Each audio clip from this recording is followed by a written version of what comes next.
Hi there. Please don't do this when you want to use the format painter repeatedly.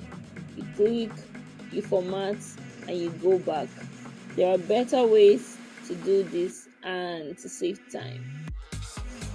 So to do that repeatedly, highlight the formatted cell you want to replicate, then go to the format painter here, then you double click, and when you do that, you select all the other places you want to highlight, and voila, you don't need to go back.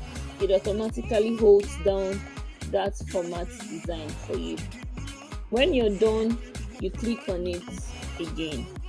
Another way to use the format painter over a range of cells at the same time is click on the format you want to replicate, then click on the format painter, and then highlight together the range of cells you want to format, and voila, we have it here.